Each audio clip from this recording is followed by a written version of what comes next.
Hello guys, இன்னைக்கு Lord of மிஸ்ட்ரின்னு ஒரு ரொம்ப மிஸ்டீரியஸான ஒரு அனிமையை நம்ம பார்க்க போகிறோம். இது பேருக்கேற்ற மாதிரியே ரொம்ப புரியாத புதிரமாக தான் போகுமே. அதனால இதை ஸ்கிப் பண்ணி பண்ணுறாதீங்க. ஏன்னா உண்மையிலேயே இதோட கதையும் நல்லா இருக்கும். ஆனால் என்ன, ஃபர்ஸ்ட் எபிசோடு சுத்தமாக புரியாது. போக போக தான் உங்களுக்கு புரியும். உங்களுக்கு புரிகிற விதமாக இதோட ஸ்டோரியை ஒன்லைனாக உங்களுக்கு சொல்லிடுறேன். இந்த ஸ்டோரியோட ஹீரோ உண்மையிலேயே யாருன்னா ஜோ மிங்ரோயின்னு ஒரு பர்சன் தான். அவன் தெரிஞ்சோ தெரியாமலோ ஒரு மாடர்ன் வேர்ல்டாக இருக்கிற சைனா அங்கே இருக்கிற ஒரு ஹிஸ்ட்ரி கிராஜுவேட் பையனோட உடம்புக்குள்ளே போயிடுறான். அவன் யாருன்னா கிளைன் மோரிட்டி. இதுலயும் என்ன ஒரு ஷாக்கான விஷயம்னா, இவங்க போன அந்த 2 டைம் பீரியடும் டிஃப்ரெண்டான டைம் பீரியடு. அதாவது ஒருத்தங்க ரொம்ப பழைய காலம்னா ஒரு மாடர்னான டைம்னே சொல்லலாம். இங்க ஒண்டி ஸ்டோரி நிக்கல. இவங்க போன அந்த உலகம் அது எல்லாருக்குமே எப்படி தெரியும்னா வேர்ல்ட் ஆஃப் காட்ஸ்ன்னு தெரியும். ஏன்னா அந்த உலகத்துல mystery, super natural powers, alchemy இந்த மாதிரி ஏகப்பட்ட விஷயத்தால நிறைஞ்சிருக்கு. இந்த மாதிரி உலகத்துல ஒரு பவர்ஸ் அடையணும்னா ஒரு பாதை இருக்கும். அதுலயும் ஒரு 22 பாதை. அதுல இவங்க முக்கியமா போர்ஷனை குடிச்சா தான் ஒரு பவரை இவங்களால அடைய முடியும். அதை தான் இவங்க பியாண்டர்ஸ் அப்படின்னு சொல்லுவாங்க. இந்த மாதிரி பவரோட தான் நம்ம ஹீரோவும் இருப்பான், கிளைன். அவன் கிட்ட கிரே மிஸ்ட்னு ஒரு வேற லெவலான பவர் இருக்கும். ஸ்டார்டிங்ல ஒண்ணுமே என்னதுன்னு தெரியாம இருக்கலாம். செகண்ட் எபிசோட்ல தான் உங்களுக்கு தெரியுமே. இதுக்கு மேலேயும் நான் கதையை ஸ்பாயில் பண்ண விரும்பல. எபிசோடு எப்படி போதும் அதே மாதிரியே நான் உங்களுக்கு கொடுக்குறேன். மறக்காம கீழே ஒரு லைக்கை போட்டுருங்க. நான் அப்பதான் இந்த எபிசோட் நிறைய பேருக்கு ரெக்கமெண்ட் ஆகும். என்னாலையும் தொடர்ந்து மற்ற எபிசோட்ஸை போட முடியும். அப்படி நீங்க சப்ஸ்கிரைப் பண்ணலையா, சப்ஸ்கிரைப் பண்ணிக்கோங்க. சரி வாங்க, நம்ம டைம் மிஸ் பண்ணாம எப்பிக்குள்ள போகலாம். எப்பிக்கோட ஆரம்பத்துல ஒரு உலகத்தோட வித்தியாசமான பவரை பத்தி தான் நம்மளுக்கு சொல்றாங்க. இந்த உலகத்துல மனுஷங்க போஷனை எடுக்க ஆரம்பிச்சாங்க. அதுவும் வித்தியாசமான பவரை அடையிறதுக்கு. அதுவும் எதுக்கு, அவங்க போற பாதையில இன்னமும் அவங்க முன்னேறணும்னு சொல்லிதான். இதுலயும் டோட்டலா 22 பாதை இருக்கு. அதோட சீக்வன்ஸ் 9ல இருந்து ஸ்டார்ட் ஆகும். அவங்களோட பவர்ஸ் எல்லாம் ரொம்ப ஸ்ட்ராங்காவே இருக்கும். போக போக எந்த அளவுக்கு அவங்களோட பவர் ரொம்ப ஸ்ட்ராங்கா இருக்குன்னா ஒரு டிஎட்டி அளவுக்கு ரொம்ப ஸ்ட்ராங்கா இருக்கும். இப்போ போற அந்த பாதையை தான் பாத் ஆஃப் டிவினிட்டி அப்படின்னு சொல்லுவாங்க. அதுக்கப்புறம் பேக்ரவுண்ட்ல ஒரு வாய்ஸ் கேக்குது. அந்த இடமே ஒரு மாதிரி வித்தியாசமாகுது. அந்த இடத்துல யாரோ ஒருத்தங்க எல்லாரோட லிம்ஸையும் நான் சாக்ரிஃபைஸ் பண்ண போறேன் அப்படின்னு அங்க சொல்ல ஒரு பயங்கரமான லைட் அங்க அப்பியர் ஆகுது. அதுக்கப்புறம் நம்ம ஹீரோ காட்டுறாங்க. அவன் இடத்துல எழுந்துக்கிறான். ஆனா அவனுக்கு ஒண்ணுமே புரியல. நான் இப்போ இருக்கிறது அவனோட இடமே இல்ல, வேற எங்கேயோ அவன் இருக்கான். அங்க ஒரே ரத்தக்கரியா இருக்கு, ஒரு கன்னும் இருக்கு. அதுவும் அந்த ரத்தம் எல்லாமே இவனோட மூளையோட சைட்ல இருந்தா வர மாதிரி இருக்கு. திடீர்னு பேரு சடனா கேக்குது, கிளைன்னு. அங்க ஆளுக்கு சுத்தமா புரியல. கண்ணாடியில அவனோட உருவத்தை பாப்பானா அப்புறம் தான் அவனுக்கு தெரியுது இது எல்லாமே உண்மைதான். அவன் வேற ஒரு இடத்துக்கு வந்துட்டான், தெரிஞ்சோ தெரியாமலோ. இதுக்கப்புறம் ஒரு பர்சனை காட்டுறாங்க. அந்த இடத்துல அவன் இறந்து போயிருக்க. அங்க ஒரு 2 பேர் வந்து பார்த்து சொல்றாங்க, இங்க ஏதோ ஒரு ஈவிலான ஃபோர்ஸ் வந்திருக்கு, அதோட வேலை தான் நினைக்கிறேன். இங்க இறந்து போனதும் நம்ம ஹீரோவோட கிளாஸ்மேட் தான். நம்ம ஹீரோவோட பேரு கிளைன் மோட்டி. இப்போ அந்த வித்தியாசமான 2 பேரும் நம்ம ஹீரோ பத்தி தான் அங்க சொல்ல ஆரம்பிக்கிறாங்க. நம்ம ஹீரோ இருக்கான்ல கிளைன், அவனுக்குன்னு ஒரு பெரிய அண்ணனும் சின்ன தங்கச்சியும் இருக்கா. அதுக்கப்புறம் நம்ம ஹீரோவை காட்டுறாங்க. நம்ம ஹீரோவோட உடம்புல இருக்கிறது வேற ஒருத்தன். அந்த இடத்துல ஒரு ஏன்ஷியன்டான புக் இருக்கும். அதை ஆளு வந்து பாக்குறான். அதுல ஏன்ஷியன்டா சில பல டெக்ஸ்டும் இருக்கு. அதுல டேட் வைஸா ஜூன் 21ல இருந்து 26 வரைக்கும் இருக்கும். முக்கியமா அண்டிகோனஸ் ஃபேமிலியை பத்தி போட்டிருக்கோம். அது என்னன்னு நம்ம ஆளுக்கு தெரியல. அப்படியே திருப்பிக்கினே போவானா கடைசியில எல்லாம் ஸ்டேஞ்சான விஷயமும் உண்மைதான். எல்லாருமே இறக்க போறாங்க. அதுல நானும் தான். இனி எழுதி இருக்க.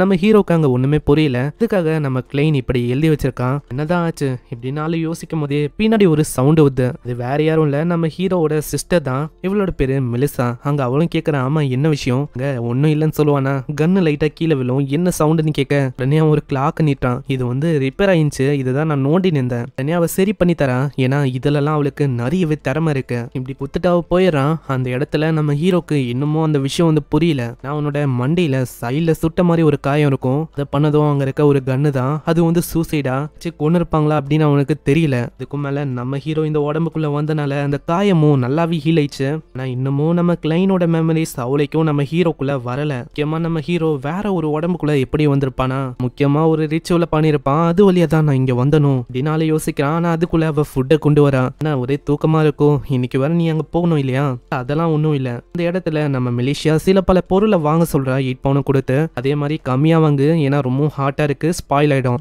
இதுக்கப்புறம் நம்ம ஹீரோவும் அங்கேயே யோசிக்கிறான். திரும்பவும் நான் அந்த ரிச்சுவல பண்ணணும். நான் அப்பதான் என்னால திரும்பவும் என்னோட உடம்புக்கு போக முடியுமான்னு பார்க்க முடியும். இன்னைக்கு என்னோட உடம்புல நான் சாப்பிட்டா நல்லா இருக்கும். அதுக்கப்புறம் அவன் சொன்ன மாதிரியே அங்க பிரெட்டாவும் வாங்க போறான். அங்க இருக்கிற அந்த பாட்டிமாவை இவனுக்கு நல்லாவே தெரிஞ்சிருக்கு. அவங்களும் நம்ம ஹீரோவை பத்தியும் ஹீரோவோட பிரதரை பத்தியும் பேசுறாங்க. அதுக்கப்புறம் நம்ம ஹீரோ பிரெட்டை வாங்கிட்டு அங்க போகும்போது நம்ம ஹீரோ அந்த உலகத்தை பார்த்து யோசிக்கிறான். இது எத்தோட ஒரு பேரலல் உலகம் மாதிரி இருக்கு. அந்த இடத்துல நிறையவே கேம்ஸ் எல்லாம் நடக்கும், அதையும் நம்ம ஹீரோ பாக்குறான். இதுக்கப்புறம் போற வழியில காசு கீழே விழும், அதை எடுக்க போகும்போது ஒரு ஜோக்கரும் வந்து பேம்ப்ளெட் மாதிரி ஒரு விஷயத்த தந்து 7 மணிக்கு அது நடக்கும், உனக்கு வேணும்னா நீ எங்க வரலாம். இதுக்கு அவன் ஓகேன்னு சொல்லிட்டு எதுவும் பார்த்து ரொம்ப ஆச்சரியமாயிட்டு அவன் ஓட ஆரம்பிக்கிறான். இடத்துல இதையும் வித்தியாசமா ஒரு ஆளு பார்த்துட்டு பின்னாடி ஓடி வரான். சைடு அவன் வேற ஒரு இடத்துக்கு வருவான். அங்க பின்னாடியே அந்த லேடியும் சொல்றான், என்ன நான் உன்னோட ஃபியூச்சரை சொல்லுவா. நம்ம ஹீரோ அவளைக்கும் அதை கண்டுக்க மாட்டான். இருந்தாலும் அது சொல்றேன்னு சொல்லுமா, முக்கியமா அது ஃப்ரீன்னு சொல்லும். திரும்ப ஒரு வாட்டி அவன் கேட்பான், என்னோட ஃபியூச்சரை பாக்குற அந்த விஷயம் அதுவும் என்ன ஃப்ரீயான்னு கேட்க அதுவும் ஃப்ரீன்னு தான் சொல்றான். அதுவும் ஆரம்பிக்கிறான். அதுல ஒரு 3 கார்டு, ஒரு கார்டு பிரசன்டையும், இன்னொரு கார்டு பாஸ்டையும், இன்னொன்னு ஃபியூச்சரு. 3த்துல நீ எதை தேர்ந்தெடுக்க போற? கேட்டோடனே நம்ம ஹீரோ பிரசன்ட்னு சொல்றான். கார்டோட நம்பர் 0 இல்ல எல்லாத்தோட பிகினிங்கும் நடக்கிறதுக்கு வாய்ப்பு இருக்கு அப்படின்னு அதுல போட்டிருக்கோம். அதுக்குள்ள உண்மையான ஓனர் வர அவங்க கத்த ஆரம்பிச்சிடறாங்க. கிட்ட எத்தனை வாட்டி சொல்லியிருக்கேன், இந்த மாதிரி நீ நடிக்க கூடாது, நீ ஒரு பீஸ்ட் தேமை தான். அவ்வளோ சொல்றான், நான் பண்ண விஷயம் வந்து அக்யூரேட்டான விஷயம் தான். அங்க இன்னொருத்தவங்களும் வந்து இந்த மாதிரி நான் உங்களுக்கு ஃபியூச்சரை சொல்றேனே அப்படின்னு அவங்க சொல்ல, இதுவும் காசுக்கு தான். இதனால நம்ம ஹீரோ அப்படியே ஓடி போயிடறான். இதுக்கப்புறம் வாங்கின்னு வந்த பிரெட் எல்லாம் வச்சு முன்னாடி ஒரு ரிச்சுவலை பண்ணி தான் இங்க வந்திருப்பான். அந்த ரிச்சுவலை அவன் பண்ண ஆரம்பிக்கிறான். அங்க எதுவுமே அவளுக்கும் நடக்காது.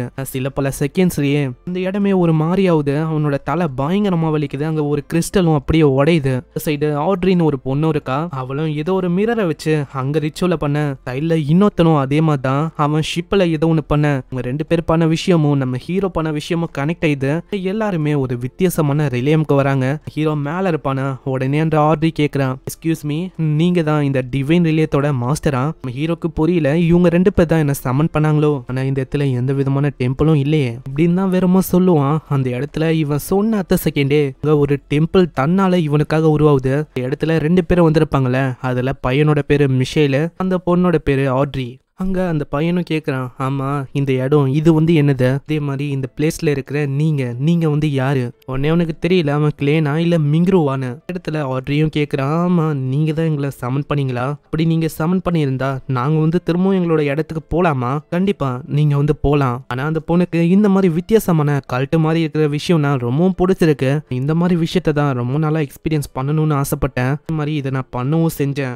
ஹீரோக்கு புரியுது இவ வந்து ஒரு இன்னோசென்ட்டான பொண்ணு தானே. நம்ம ஹீரோவும் அவனோட பேரை ஃபூல் அப்படின்னு சொல்லியிருப்பான். அதனால அங்க ஆட்ரி கேட்கிறான், மிஸ்டர் ஃபூல் நீங்க வந்து சொல்லுங்க எப்படி நாங்க ஒரு பியாண்டரா மாறுது?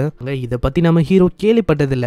ஒரு சைடு அந்த மிஷலும் கேட்பானா, இதனால இருக்காங்க அப்படின்னு அவன் சொல்றான். அங்க அவரும் இப்பதான் ஒரு விஷயத்த சொல்றாரு. அவருக்கிட்டையும் இதுக்கான போர்ஷன் ஃபார்ம்லாம் இருக்குதான். ஒன்னு செயலருக்கானதும் இன்னொன்னு ஸ்பெக்டேட்டருக்கானதும் இருக்குதான். அதோட பவர்ஸும் உன்னிப்பான அப்சர்வேஷனா. கேட்கிற நம்ம ஆட்ரி ஒரு டீல போடுறா. அதுக்கு நம்ம ஹீரோ தான் அங்க ஒரு விட்னஸா இருக்கணுமா. அதுக்கு நம்ம ஹீரோ ஒத்துக்கிறான். சரி நான் இருக்கிறேன். ஹீரோக்கும் நல்லாவே புரியுது இங்க இருக்கிற அந்த கிரே மிஸ்ட் இதுவும் இவனோட அந்த டிரான்ஸ் மைக்ரேஷன் அந்த பவரும் வகையில இந்த பியாண்டர்ஸோட பவர் தான். பவர் நாங்க இமேஜின் பண்ணதை விட பல மடங்கு ரொம்ப அதிகமா இருக்கு. இதெல்லாம் உங்களால தனியா நிறைய விஷயங்களை பண்ண முடியாது. அதனால நாங்க உங்களுக்காக நிறைய விஷயங்களை பாத்துக்கிறோம். இதுக்கு நம்ம ஹீரோவும் ஒத்துக்கிறான். ஏன்னா அவன் வீட்டுக்கு எப்படியாச்சும் போய் ஆகணும்ல, அதனால அவன் ஒத்துக்கிறான். எப்பயுமே மண்டே 3 மணிக்கு நம்ம இங்க கேதரிங்க பண்ணுவோம். அவங்களும் ஒத்துக்க திடீர்னு நம்ம ஹீரோட மண்டை பயங்கரமா வலிக்குது. இந்த ரியலான உலகத்துல யாரோ ஒருத்தங்க கதவு தட்டுவாங்களா. அதனால நம்ம ஹீரோக்கும் புரியுது இங்க ரொம்ப நேரத்துக்கு இருக்க முடியாதுன்னு. அதனாலே எல்லார்கிட்டயும் சொல்றான் இந்த மாதிரி போதும்னு. அவங்களோட பேரை சொல்லுவாங்க. இந்த பொண்ணோட பேரு ஜஸ்டிஸா, மிஷேல். அவன் வந்து அவனோட பேரை ஹேங்க்டு மேன்னு சொல்றான். ஏன்னா இவங்களோட உண்மையான பேரை வச்சு கம்யூனிகேட் பண்ண முடியாதுல. அதனால தான் இப்படி ஒரு ஃபேக்கான பேரை வச்சு அவங்க கம்யூனிகேட் பண்றாங்க. இதுக்கப்புறம் அவங்க எல்லாருமே முழிச்சுக்கிறாங்க. அங்க கண்ணாடியும் மிரரும் உடையுது. இந்த சைடு யாரோ ஒருத்தங்க வராங்க. அதுவும் ஏதோ ஒரு இன்ஸ்பெக்டர் தான். அவங்களும் இங்க ஒரு விஷயத்த சொல்றதுக்கு தான் வந்திருப்பாங்க. நயாவும் வெளிச்சும் இறந்து போயிட்டாங்களாம். அதுவும் ஒரு சூசைட் தானா. அதுக்கும் மேல ஒரு ரிவால்வர் கன்னும் இங்க மிஸ் ஆயிருக்கும். அதுக்காக தான் இவங்க வந்ததே. ஒரு புக் இருக்கும், அதுல எல்லாருமே இறக்க போறோம் அப்படின்னு போட்டிருக்குமா. அதை பத்தி அவங்க நம்ம ஹீரோ கிட்ட கேக்குறாங்க. உடனே அவன் சொல்றான், எனக்கு வந்து எதுவுமே அந்த அளவுக்கு கிளியரா ஞாபகம் இல்ல. எவிடன்ஸ் படி பார்த்தா 27ஆம் தேதி வந்து அங்க கிளச்சோட வீட்டுக்கு போன மாதிரில இருக்கு. அந்த கன்னும் இங்க மிஸ் ஆகுது. அப்ப தேடி பார்த்தா இங்க தானே இருக்கும் அப்படின்னு இவங்க சொல்ல, நம்ம ஹீரோ வந்து எதுவும் ஞாபகம் இல்லைன்னு சொல்றான். ஏன்னா அவன் இங்க வரும்போது நம்ம ஹீரோ, அதாவது உண்மையான உடல்ல இருந்த அந்த ஓனர், அவன் இறந்து போயிட்டான். அதுக்கப்புறம் தான் இங்க வந்தான். அதுக்கப்புறம் நம்ம ஹீரோ ஒரு சதறி போன மெமரிஸோட தான் இங்க இருந்திருப்பானே. என்ன வேணா சொல்லலாம், எனக்கு அது மேட்ரே இல்ல. ஒரு எக்ஸ்பர்ட்டான சைக்காலஜிஸ்ட் கிட்ட உன்னால எதுவுமே அங்க பண்ண முடியாது. இதுக்கப்புறம் அவங்க போறாங்க. நம்ம ஹீரோக்கு எதுவுமே புரியல, இன்னும் இவங்க அப்படியே போறாங்கன்னு. இடத்துல ஒரு சின்ன பையனும் ஏதோ ஒரு பிரெட் தூக்கிட்டு ஓடி இருப்பானா. உடனே ஷாப் ஓனர் பிடிக்கிறாரு. அந்த டைம்ல ஒரு டைவர்ஷன் கிடைக்கும். அதனால நம்ம ஹீரோ தப்பிக்க ஆரம்பிக்கிறான். அந்த இடமே அதிர ஆரம்பிக்குது. இதுவும் ஒரு பியாண்டரோட பவர் தான். அங்கேயும் நம்ம ஹீரோ தப்பிக்கிறான். அப்புறம் தான் அவனுக்கு புரியுது எல்லாமே ஒரு கனவு தான். இவரு தான் நம்ம ஹீரோவை கனவுக்குள்ள பயங்கரமா மேனிப்புலேட் பண்ணிருக்காரு. அதுக்கப்புறம் நம்ம ஹீரோ வேற ஒரு இடத்துக்கு வந்துடுறான். அங்க அவனோட அப்பா அம்மா இருக்கிற மாதிரியே இருக்கு. எல்லாமே அந்த பொண்ணு பண்ற வேலை தான். அங்க எப்படியாச்சு அந்த பிளேஸ்ல என்ன ஆச்சு அதை தெரிஞ்சுக்கிறதுக்கு அவ ட்ரை பண்றா.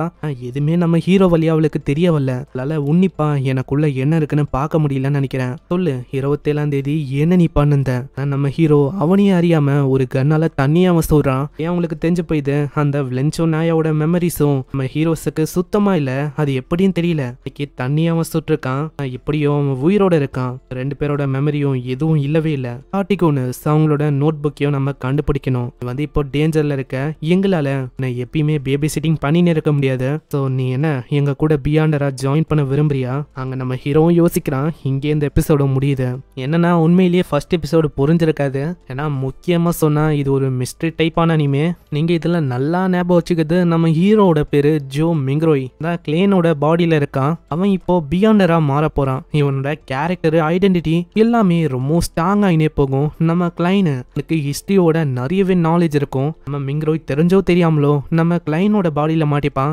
சைனால இருக்க ஒரு பர்சன் அவனோட நாலேஜை வச்சும் கிளைனோட நாலேஜை வச்சும் அங்க வேர்ல்ட் ஆஃப் காட் உலகத்துல அவன் என்னென்ன பண்ண போறான் அப்படின்னு தான் ஸ்டோரி போகும். ஸோ பொறுமையா வாட்ச் பண்ணுங்க. இதுக்கப்புறம் தான் உங்களுக்கு புரியவே ஆரம்பிக்கும். ஸோ நான் உங்களை நெக்ஸ்ட் எபிசோட்ல சந்திக்கிறேன். நெக்ஸ்ட் எபிசோடும் ஒரு சில மணி நேரத்திலேயே அப்லோட் ஆயிருக்கும். மறக்காம செக் பண்ணிக்கினே இருங்க. நான் உங்களை நெக்ஸ்ட் எபிசோட்ல சந்திக்கிறேன். தேங்க்யூ ஃபார் வாட்சிங். சைனரா.